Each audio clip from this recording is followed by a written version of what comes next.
turabashuje inshuti za televiziyo Prayer and Face TV, mwebwe mudukurikira muri mu mahanga ya kure, muri mu East Africa, muri hano mu gihugu cyacu cy'u Rwanda, mu ntara zitandukanye.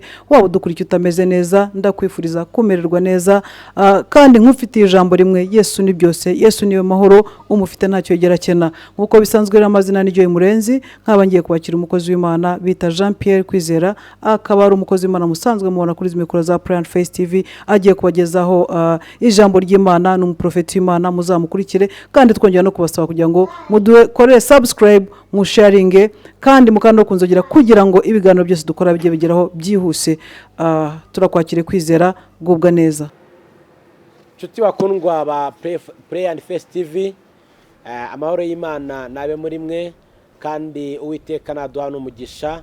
Nanone kandi nkuko bisanzwe ni mwene so muri Kristo Yesu, Kwizera Jean Pierre, tugiye kuganira ijambo ry'Imana. Ninjye Imana igiriye icyizere uyu munsi kugira ngo tuganire ijambo ry'Imana. Nshuti y'umusaraba, mwene data mukundwa, muvandimwe, ndagira ngo nkubwiye ngo nta handi hari ibyiringiro, nta handi hari umugisha, nta handi hari amahoro uretse imbere y'Imana. Niyo mpamvu ngira ngo uyu munsi wa none ibyiringiro byawe bibe muri Kristo. Birashoboka kuba waba warucitse intege, birashoboka kuba waba warutenebutse mu mutima wawe bitewe n'ibyo urimo gucamo, n'ibyo urimo guhura nabyo, ariko ndashaka kukubwira ngo Kristo ni byose kumufite. Wimutakariza icyizere, kuko niwe wenyine utajya unanirwa, kuko niwe wenyine utashobora kugusiga uko wari umeze, niwe wenyine ushobora guhindura amateka y'ubuzima bwawe, niwe wenyine ushobora kugukura kuri icyo gisasiro, niwe wenyine ushobora kuguhindurira akazi, niwe wenyine ushobora kukuzamura mu mushahara, niwe wenyine ushobora kukwambutsa icyo kiraro ureba, niwe wenyine ushobora kukwambutsa aho ngaho ubona utakwiyambutsa, niwe wenyine ushobora kukugeza hahandi watekereza ko utakwigeza, niwe wenyine ushobora kukubakira urugo, niwe wenyine ushobora kukugeza kuri biriya byose wifuza byiza. Kristo wacu arashoboye, Kristo twiringiye ni rubasha. Reka dusenge Imana, hanyuma twumve ijambo ry'Imana. Data, turagushimye mu izina rya Yesu Kristo, tugiye kumva ijambo ryawe ryabayeho tutarabaho, kandi ijambo ryawe ni rizima, rifite imbaraga ryo kugira ibyo risenya bimeze nk'ibihome, rifite imbaraga ryo kugira ibyo ryubaka mu mitima y'abaryumva. Nyemerera Mwami, njye ugiye kurivuga ntaba ari njye, ahubwo aba ari wowe Mwami. Izina rye rihabwe icyubahiro. Ngwino utegeke, ngwino uganze, unyemerere hagira imitima ya benshi ibohoka kubw'ijambo ryawe. Urakoze ni mu izina rya Yesu Kristo, amen. Reka dusome ijambo ry'Imana tugiye kuganiraho uyu munsi. Ni ijambo Imana ishyize ku mutima. Tugiye kongera kandi kuvuga ku mbaraga z'amasengesho. Imbaraga z'amasengesho, hari imbaraga z'ibintu, hari imbaraga z'amafaranga, hari imbaraga z'abantu, hari imbaraga z'ubutunzi, z'ibyo ufite, hari imbaraga z'ibyo ureba, ariko hejuru y'izo mbaraga zose hari imbaraga z'Imana. Ndashaka rero uyu munsi wa none kuvuga ku mbaraga z'amasengesho. Haleluya. Reka dusome ijambo ry'Imana dusanga mu gitabo cya Esteri ibice 9, turasoma guhera ku murongo waho wa mbere tugeze ku murongo wa 2. Reka dusome mu izina rya Yesu. Haranditswe ngo ku munsi wa 13 w'ukwezi kwa 12 kwitwa Adari, itegeko n'iteka by'umwami byendaga gusohozwa. Niyo munsi abanzi b'Abayuda bibwiraga ko bagiye kubagiraho ububasha, ariko birahinduka. Abayuda baba ari bo bagira ububasha ku banzi babo. Nuko Abayuda bateranira mu midugudu yabo mu bihugu by'umwami Hasuwerusi byose, ngo bafata bashakaga kubagirira nabi. Nta muntu wabashaga kubabuza, kuko amahanga yose yari yabatinye. Amen. Reka dusome n'igitabo cya Daniyeli ibice 6 ku murongo wa 12. Haranditswe ngo bukeye babagabo baraterana baragenda basanga Daniyeli asenga Imana ye ayinginga. Ndashaka gusubiramo iri jambo. Bukeye babagabo baraterana baragenda basanga Daniyeli asenga Imana ye ayinginga. Barabaza bavugira imbere y'umwami ibya rya tegeko rye bati: mbese harya nyagasani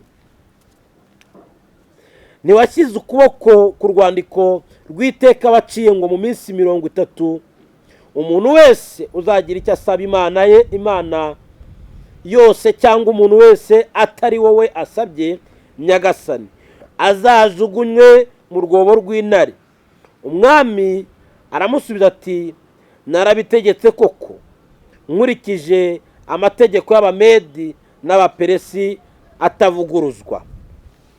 14 baramusubiza ati ariko Daniyeli we wo mu banyagano b'Abayuda ntakwitayeho nyagasani cyangwa iteka washyize uko ukuboko, ahubwo ajya asenga 3 mu munsi.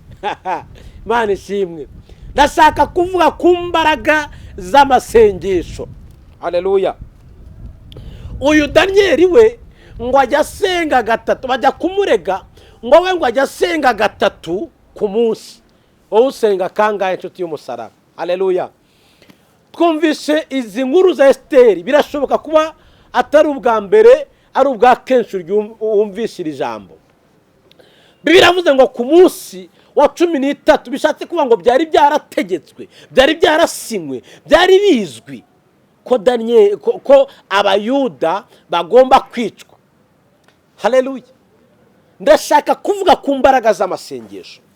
Amasengesho avuguruza imigambi y'abadayimoni ku buzima bw'umuntu. Amasengesho avuguruza imigambi y'abarozi. Amasengesho avuguruza imigambi y'uburwayi ku buzima bwawe. Amasengesho anetraliza buri mbaraga zose ku buzima bwawe zidafite agaciro.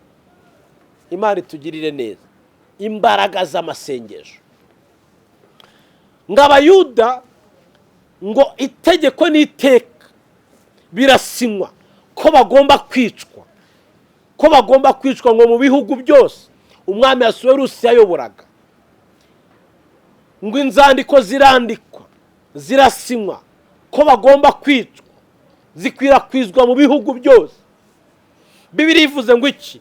Ngo ku munsi wa 13 w'ukwezi kwa 12 kwitwa Adari, ngo nibwo itegeko n'iteka by'umwami byendaga gusohozwa, ariko birahinduka. Haleluya. Ndashaka kukubwira ngo niba warasenze Imana birahinduka, niba wariringiye Imana birahinduka, nawe ukora ubukwe nk'abandi. Niba wariringiye Imana birahinduka, nawe ubwo burwayi bukire. Niba wariringiye Imana birahinduka, nawe iyo vizu uyibone. Niba wariringiye Imana birahinduka, nawe utera intambwe nk'abandi. Niba wariringiye Imana birahinduka, nawe ubaka urugo nk'abandi. Niba wariringiye Imana birahinduka. Kuko Abayuda babonye n'ahandi hari igisubizo. Nshuti y'umusaraba, ndi kuvuga ku mbaraga z'amasengesho. N'ahandi hari igisubizo. Guma mu masengesho, guma imbere y'Imana, guma winginga Imana, guma wizera Imana, guma usenga Imana. Ntabwo izagusiga, ntabwo izaguhana, ntabwo izakureka. Niyo yonyine itagutererana. Mwanditsi yaravuze ngo numufasha utabura kuboneka mu byago no mu makuba. Numufasha utabura kuboneka ahariho hose, aho rukomeye byaba byoroshye. Kristo ntabwo agutererana, Kristo ntabwo agusiga. Imana yacu nishimwe cyane. Ngo maze Abayuda bafata amasengesho y'iminsi 3 barasenga. Ntabwo nzayo wowe wafashe, ariko nagira ngo ubwire nubwo haleluya kuba warasenze Imana birahinduka. Mu masengesho birahinduka. Haleluya. Wagombaga gupfa nupfe, mu masengesho birahinduka. Wagombaga kunyagwa ntunyagwe, mu masengesho birahinduka. Wari butsindwe Uwiteka akagutsindishiriza, mu masengesho birahinduka. Baravuze ngo biranze, abaganga baravuze ngo biranze, warazengurutse baravuze ngo byaranze, ndetse nawe waramaze kwiyakira ko byanze. Ndashaka kukubwira ngo mu masengesho birahinduka. Nta kintu na kimwe imbaraga z'amasengesho zidashoboye. Iyo wasenze wiringiye Imana, iyo wasenze wizeye Imana, iyo wasenze n'umutima ukiranuka, iyo wasenze wizeye gukomera kw'Imana ntabwo usigara uko wari umeze, ntabwo usigara wicaye aho ngaho muri ibyo bibazo, muri izo ntambara, muri ayo madeni, muri ubwo ni Imana. Haleluya. Bibiliya yaravuze ngo ni Imana ibasha gukora cyane ibiruta ibyo twibwira n'ibyo dusaba. Imana itugire neza. Nta buzima urimo Imana itaguhindurira, nta nzira urimo warambijemo Imana itagukuramo. Haleluya. Nta bibazo urimo Imana itagukuramo, nta hantu kure habaho Imana itakugeza, nta gikomere gikomeye ufite Imana itakomora, nta bubabare ufite budasanzwe Imana itagukiza, nta bibazo ufite birenze Imana itagusubiriza. Imana itugirire neza. Wicika intege nshuti y'umusaraba, witerwa ubwoba n'ibyo urimo kubona. Mu masengesho byose biremera, mu masengesho uhindurirwa amateka, mu masengesho uhindurirwa ubuzima, mu masengesho uhindurirwa imibereho, mu masengesho uhindurirwa inzira, mu masengesho uhindurirwa akazi, mu masengesho uhindurirwa. Imana itugirire neza. Urahindurirwa. Haleluya. Ngo maze ngo ku munsi wa 13 ukwezi kwa 12 kwitwa Dari, nibwo byari bizwi mu bihugu byose ko abayuda bagiye kwicwa. Byari bizwi, ariko ngo kubera ko bari barafashe amasengesho bagasenga, bakajya imbere y'ishobora byose, bakinginga Imana ishobora byose, bagasenga Imana ifite imbaraga kurusha. Haleluya. Hejuru y'imbaraga z'abarozi hari imbaraga z'Imana, hejuru y'imbaraga z'ibiguhiga hari imbaraga z'Imana, hejuru y'imbaraga z'abagukuriye hari imbaraga z'Imana, hejuru y'imbaraga zakurenganya hari imbaraga z'Imana, hejuru y'imbaraga z'ibiteye ubwoba hari imbaraga z'Imana, hejuru y'imbaraga z'ibyo ubonesha amaso hari imbaraga z'Imana, hejuru y'imbaraga z'ibyo ngibyo wumva bigusakuriza mu matwi hari imbaraga z'Imana, hejuru y'imbaraga z'ibyo ngibyo bituma urara udasinziriye hari imbaraga z'Imana. Mu mbaraga z'amasengesho byose birahinduka. Imana yacu nishimwe cyane. Haleluya. Ngo maze birahinduka, abayuda abari bo bagira ububasha ku banzi babo, abayuda abari bo bigaranzura abanzi babo. Imana tugire neza. Iyo ukomeje gusoma usanga uyu munsi, reka nkubwire nshuti y'umusaraba, ubu ni ubuhanuzi. Ku munsi wari witeguyeho amakuba, ku munsi wari witeguyeho kubabazwa, ku munsi wari witeguyeho kurira, ndashaka kukubwira ngo uwo munsi ni umunsi ugiye kuguhindukira birahinduka. Abayuda abari bo bagira ijambo, reka nkubwire kubw'amasengesho, mu mbaraga z'amasengesho birahinduka. Aho waburiye ijambo ukarihagirira, mu mbaraga z'amasengesho birahinduka. Aho waburiye akazi akaba aribo baguhamagara, mu mbaraga z'amasengesho birahinduka. Hahandi Imana itugire neza, wasebeye akaba ariho uhabwa ijambo, mu mbaraga z'amasengesho birahinduka. Hahandi wari ugiye gukorerwa isoni akaba ariho uhererwa ikuzo, akaba ariho uhererwa ishimwe. Narababwiye ngo ibyo urimo gucamo, haleluya, ni ukugira ngo Imana ikuremere ishimwe rizatuma nayo ishima. Ngo abayuda bari bagira ububasha ku banzi babo. Iyo ukomeje gusoma Bibiliya iravuga ngo iyi tariki bahise bayandika, ngo iyo tariki bayihindura umunsi w'amashimwe, umunsi wo kwibuka imbaraga z'Imana zabanye nabo, bibuka umunsi wo kwibuka gukomera kw'Imana yabanye nabo. Imana yacu nishimwe cyane. Ndashaka kukubwira ngo nuba imbere y'amasengesho byose birahinduka. Amasengesho akuraho urupfu, amasengesho akuraho imigambi ya Satani, amasengesho aburizamo imbaraga mbi zose z'umwijima ku buzima bw'umwizera, amasengesho aburizamo gukora kose kw'abadayimoni ku buzima bw'umukristo. Haleluya. Amasengesho abasha kukuvuganira, amasengesho abasha kugukiza ibyo bibyimba urwaye mu nda, amasengesho aragenda, haleluya, akagera no mu mutima, ibyo bikomere birimo akabyomora. Ni kubw'imbaraga z'amasengesho. Ntabwo ari imbaraga z'ibintu, ntabwo ari imbaraga z'ubutunzi, ntabwo ari imbaraga z'imiti cyangwa ibindi. Imbaraga z'amasengesho zibasha kwinjira kuri ubwo bubabare, wowe wumva utasobanurira umuntu ngo abwumve, imbaraga z'amasengesho zibasha kugukiza, imbaraga z'amasengesho zibasha kubohora ubuzima bwawe. Mana yacu nitugirire neza. Haleluya. Reka dusome iri jambo twumvise, izi nkuru za Daniyeli. Daniyeli ahangaha yari yaramenye Imana ye, ntiyayibangikanya n'ibindi bigirwamana. Nshuti y'umusaraba, wowe usenga, muririmbyi yaravuze ngo genda usenge wongere usenge, ariko utandukanye gusenga kwawe. Aya masengesho ndiho mvuga ni amasengesho usenga ukiranuka, ni amasengesho usenga Imana ikwemera. Birashoboka ko wasenga Imana itakwemera, kuko nimba usenga n'ibyaha, nimba usenga n'ishyari, nimba usenga n'inzangano, uzaguma aho uri.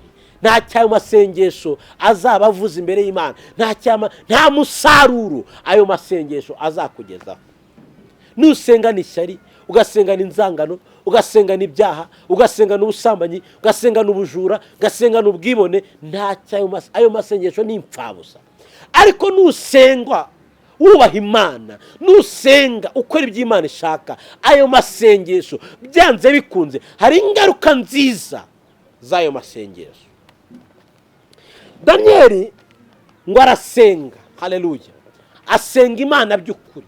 Bajya kumurega, bari barashyizeho itegeko, baramugambanira, kuko Daniyeli yari yararinze ubusugire bw'Imana ye. Haleluya. Yari yarabungabunze umubano we n'Imana, yanze ko hari ikindi cyawuvangira. Ndagira ngo umubano wawe na Kristo he kugira ikindi cyawuvangira mu buzima bwawe. Mana yacu nishimwe cyane. Ngo maze Daniyeli bamubuza gusenga. Nawe hari ibiza kuguca intege bikubuza gusenga. Muririmbyi aravuga ngo mu gihe hagize icyaza kikanesha inzira yawe, cyangwa kikandemerera mu rugendo ufite rwo kugukurikira, aranga uzaza uca uwo mugozi, uzawumboshya umutima, ngo nezezwa no kohorwa nkabona uko ngukorera. Ibicantege nshuti y'umusaraba ni byinshi, ibiteye ubwoba ni byinshi, ibigusubiza inyuma ni byinshi, ibishaka kugukura mu mugambi ni byinshi. Ariko nuba imbere y'Imana, he kugira ikintu na kimwe kigukura mu mugambi w'Imana, he kugira ikintu na kimwe kikubuza gusenga Imana. Intambara uri ucamo ze kukubuza gusenga Imana, ibibazo uri mucamo ze kukubuza gusenga Imana, ubushomeri urimo bwe kukubuza gusenga Imana, ubukode urimo bwe kukubuza gusenga Imana. Ikigerageza icyo ari cyo cyose waba urimo gucamo uyu munsi wa none, cye kukubuza gusenga Imana, cye kukubuza kuba mu mwanya Imana ishaka kubamo. Mana yacu nishimwe cyane, Mana yacu nihabwe icyubahiro. Haleluya. Daniyeli ngo bamuca intege, bashyiraho ibikangisho, bashyiraho ibiteye ubwoba. Baravuga ngo umuntu uzasenga Imana, haleluya, atari umwami, uwo nguwo ngo bazamujugunye mu rwobo rw'intare. Izi ntare barazisondesha. Daniyeli we rero, haleluya, ngo ajya mu cyumba cye arapfukama asenga Imana, ngo akajya asenga amadirishya afunguye, ngo yerekeye Yerusalemu ahamagara Imana. Ndetse gusenga asengaga ngo abikora byikubye kenshi, ngo akajya asenga 3 ku munsi, akajya ahamagara Imana ntiyibagirwe. Nyamara wowe ujya umara igihe udasenga Imana, kandi nta handi hari imbaraga. Amasengesho ni bombe, amasengesho ni ibitwaro byaki, ni intwari ikomeye. Sinzi uko nabigereye. Amasengesho akuraho urupfu, amasengesho avuguruza. Haleluya. Uko ariko Paulo yavuze, yaravuze ngo nubwo tugenda dufite umubiri w'abantu, ntabwo turwana mu buryo bw'abantu, ngo kuko intwaro z'intambara yacu atari iz'abantu, ngo ahubwo zifite imbaraga. Izo ntwaro ni amasengesho, ni ugusenga. Zifite imbaraga zo gusenya ibihome, ngo no kubikubita hasi. Si ibyo byonyine, ahubwo kubwo gusenga dufatamiri ibitekerezwa mu mitima. Haleluya. Dukubita hasi impaka, niba hari abagambiraga kukugira nabi kubw'amasengesho basubiranamo iyo migambi yabo igateshwa agaciro kandi utabagezeho kubwo gusenga. Amasengesho ajya avuganira umuntu ku mwami, amasengesho ajya avuganira umuntu. Haleluya. Amasengesho ajya aburanira umuntu. Ngo maze Daniyeli akajya asenga gatatu, ngo baragenda bajya kumurega ku mwami. Bamaze kumurega, Daniyeli ntiyareka gusenga, ngo baramufata bajya kumuta mu rwobo rw'intare. Reka dusome ku murongo wa 20, ibice bitandatu ku murongo wa 20. Haravuga ngo bukeye umwami yibambura kare mu museso, aragenda yihuta ajya kuri rwa rwobo rw'intare. Ageze hafi y'urwobo rw'intare, haleluya, Daniyeli yarimo atera hejuru n'ijwi ry'umubabaro abaza Daniyeli ati, yewe Daniyeli mugaragu w'Imana ihoraho, umva amasengesho, haleluya, mbese Imana yawe ukorera iteka yabashije kugukiza intare? Daniyeli asubiza umwami ati, nyagasani, Imana yanjye yohereje marayika wayo abumba iminwari y'intare, ntacyo zantwaye kuko nabonetse imbere yayo nafite icyaha, kandi nawe nyagasani ntacyo nagucumuyeho. Imana ishimwe cyane. Amasengesho ajya abasha gufunga n'iminwa y'intare. Imana murumva imbaraga z'amasengesho. Amasengesho abasha kuguterura aho ngaho akakwinjiza ahandi. Amasengesho abasha kuguha promosiyo. Amasengesho abasha no kukwishyurira ideni nubwo ubona nta nzira, nubwo ubona nta cyerekezo, ariko kubw'amasengesho.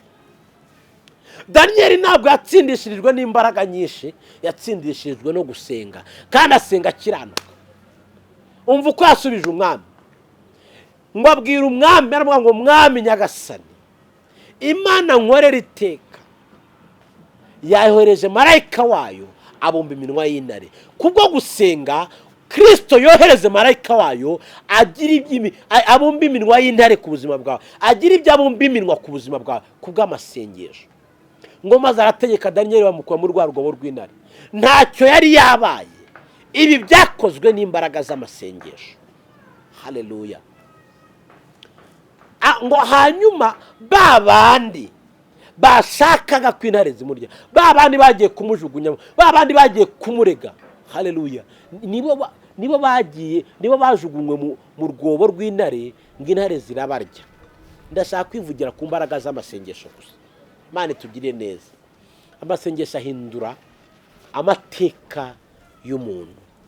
Wari insuzugurwa ukaba wo kubahwa. Amasengesho ahindura amateka y'umuntu wari insuzugurwa akaba wo kubahwa. Amasengesho ahindura amateka y'umuntu wagaragaraga nkaho nta mumaro akaba umumaro. Amasengesho ahindura amateka y'umuntu wagaragaraga ko ntacyo azigezaho ahubwo akaba umukoresha w'abandi. Ibyo byose bikorwa n'amasengesho. Amasengesho abasha kugukiza ya ndwara abaganga bananiye. Haleluya. Amasengesho abasha kugukiza iyo kanseri. Imbaraga z'amasengesho. Nimba amasengesho yarabashije gukuraho urupfu, niba amasengesho yarafunze iminwa y'intare n'izirye Daniyeli, urumva azananirwa guhagarika iyo cyamunara? Urumva amasengesho azananirwa kukubakira urugo?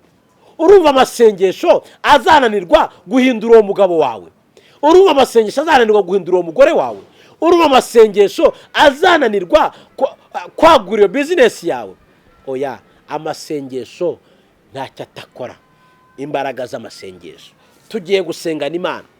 Wari ucitse intege, wari usubiye inyuma, wumvaga mbese gusenga nta mumaro, ndashaka kukubwira ngo hari umumaro, hari umugisha, hari ukwaguka, hari iterambere mu gusenga Imana.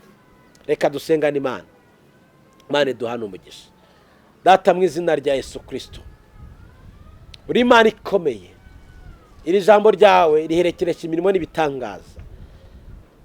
Ubwoko bwawe babashe gusobanukirwa neza imbaraga z'amasengesho, kandi uduhe kugusenga tugukiranukira, uduhe kugusenga twemerwa nawe, kuko nibwo amasengesho yacu azagira umumaro imbere yawe.